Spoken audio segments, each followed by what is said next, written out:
Folks, don't look at the 10-year note if you're shopping for a mortgage because we are at a 10-year high, maybe a 15-year high.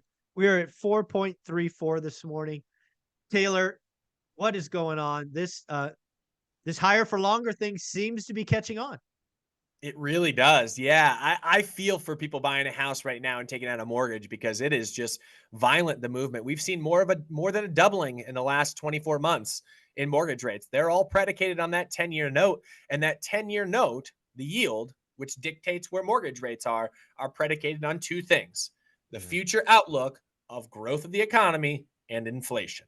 Growth and inflation are what dictate the 10-year treasury. Unlike the front end of the yield curve, CD rates out to the 2-year treasury rate, they are dictated by the Federal Reserve. As the Federal Reserve interest rates move up, they move up. It does not dictate what happens on the 10-year. The 10-year happens based upon the growth and inflationary anticipation of the market. Yeah, to that end, I just looked up the 2-year. As of this recording, it's at 5.06. You can get 5% on a 2-year note. Yep. Crazy. Yep. Yeah. And what they talk about there is real rates being positive, right? So real rates being the fact that essentially an investor can go out and invest in a short-term treasury and get a yield that surpasses inflation. And therefore you get an actual profit after inflation.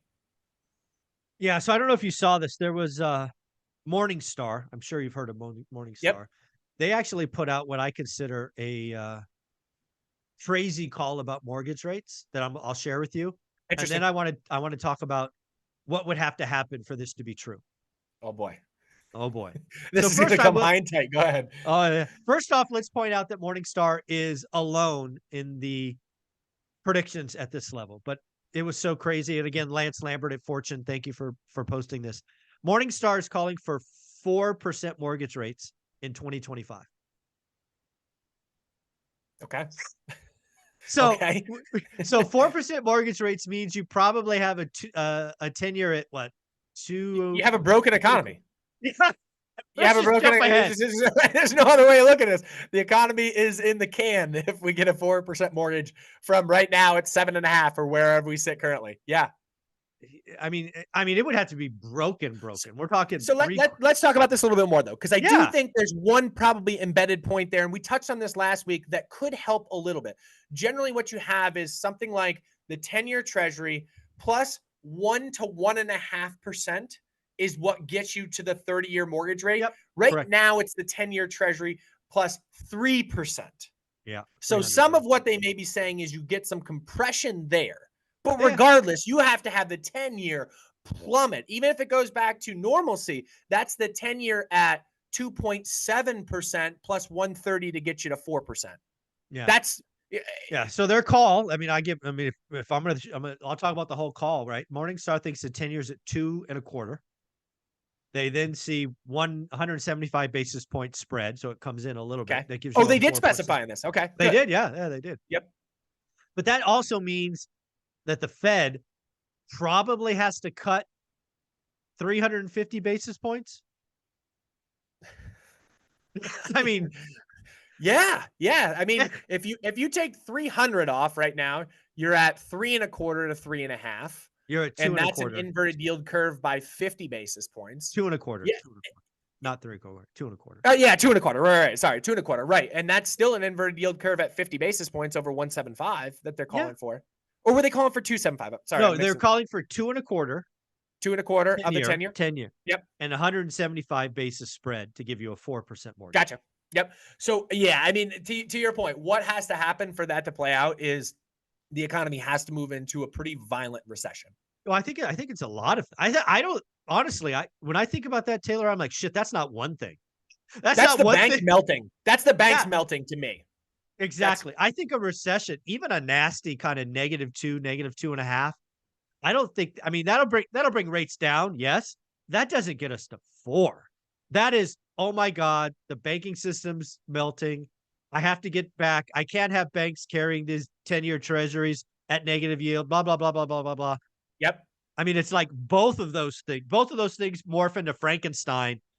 And then we go back to 0 rates. I'm like, God, I don't want to see I'm laughing. I shouldn't be laughing because if that plays out, we're none of us are going to be laughing at that point because unemployment's going to have spiked if that's the case, right? I Yeah, mean, I mean, what, we're 3.7 in the last reading? I mean, unemployment would have to go to, north of 7, 7.5? D yeah, a smooth doubling right now, which would be, what is that, 4 to 6 million people being unemployed, uh, additionally to where we're at right now. Yeah, that would be violent. I have not seen any prognostication that looks at a 10-year, or I'm sorry, at mortgages at 4%. yeah.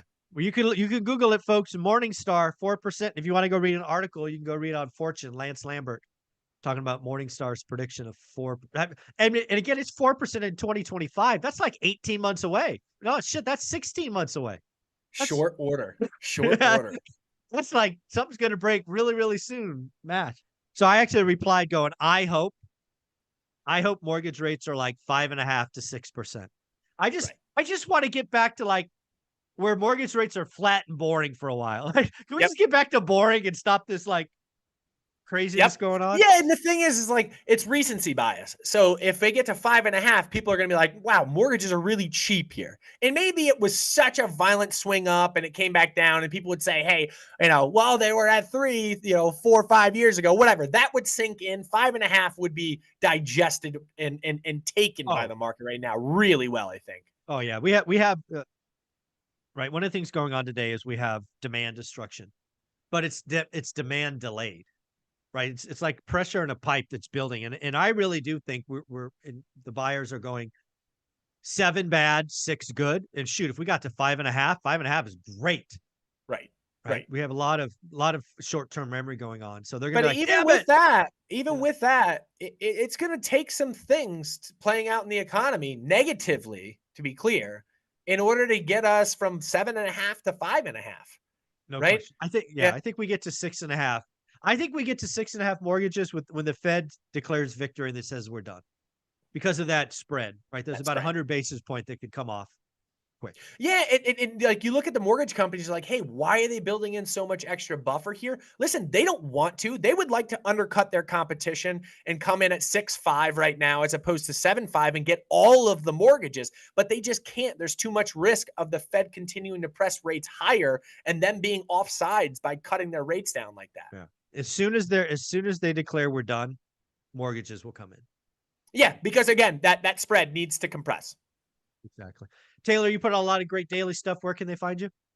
Yeah, find us at LifeGoal Investments. We're on both Instagram and on TikTok. I appreciate Thank you, you as man. always, Michael. Uh-huh.